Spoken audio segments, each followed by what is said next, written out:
Hey everyone, my name is Luke. My pronouns are he, him, his.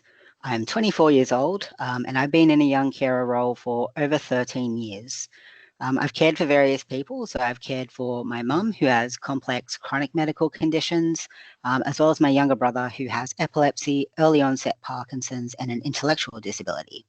I'm no longer in a caring role for my mum, but I'm still heavily involved in a caring and support capacity for my younger brother. And that is going to be ongoing for the foreseeable future. On this slide, I do have some photos. So the first one is actually of my graduation that I had in April this year. So I now am a social worker and I graduated last year, had the ceremony this year.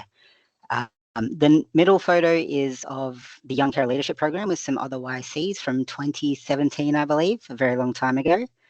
The next one is just a background shot of myself and my younger brother. And then the one on the end is just me and my mum.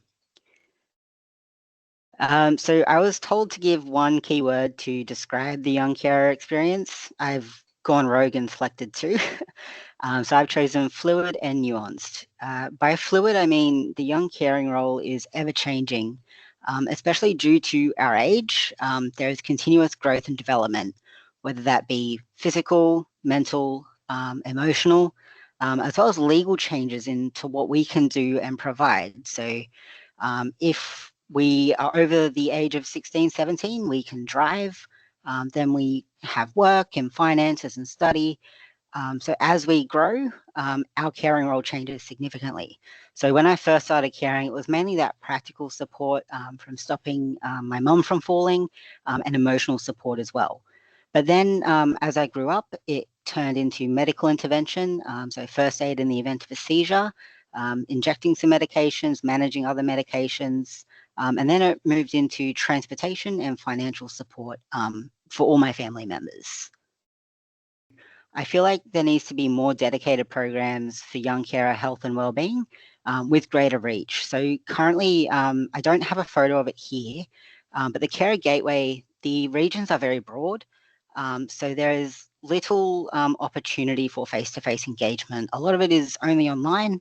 And I feel like having a face-to-face opportunity in service provision will be very beneficial for a lot of young people. There used to be the leadership program and the YC program as part of Carers New South Wales, but because they're a peak body, their structure changed and that's no longer there. We do have the YCAG program, so the Young Care Advisory Group, which is what I'm a part of and what I hope to be a part of until I turn 25. Another really important one is identifying a young carer and actually giving it a name. So I'm very open. It wasn't until my school counsellor said, hey, you actually do a lot for your mum. Do you consider yourself a young carer? And putting that knowledge into the context of what I was doing when I was in year 7 allowed me to make that link. It made me to feel connected and know I wasn't alone. And she links me in with the young carer team at Carers New South Wales. It honestly was the best decision that I ever made in terms of accessing support because it led me to opportunities that I wouldn't have ever known or accessed otherwise. So two key examples of that is the Young Carer Bursary. That really helped me with my uni studies and having some groceries and fuel to get to and from uni, especially since when my mum and brother were in hospital at the same time. I just had to travel down to Sydney and back, and then I had to go to uni the next day. So it was pretty tricky, and the bursary really helped with that. And then the YCAG. So I have had many opportunities, including today, and a lot of advocacy and presentation spaces too. I feel like there should also be greater knowledge of existing services, as well as integrating young carer support into service provision for those existing services.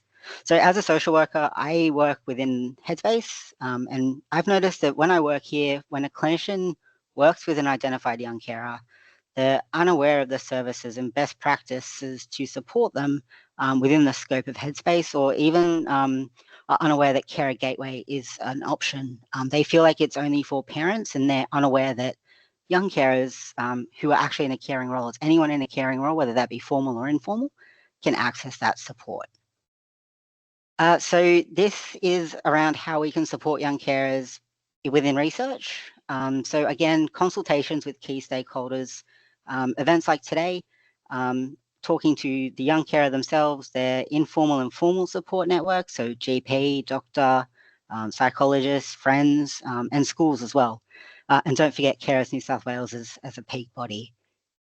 In terms of actually structuring the research, I'm going to geek out just a little bit and use my social work theories to guide this a little bit. So using a strength-based lens allows us to use our knowledge and existing skills and then build upon them to help build resilience and capacity. Minority stress theory, I won't go into it because I don't have time, but it does help provide the context of a young carer or any minority group. It allows researchers to have a greater understanding of the young carer experience and how it's very complex. And again, I'll use the word I used before, very nuanced. It changes and it's different for every young carer. What I do is not the same as what someone else will do in their caring role, because the person they care for is also different. So of course, the caring role will also be different and the support they need will be different.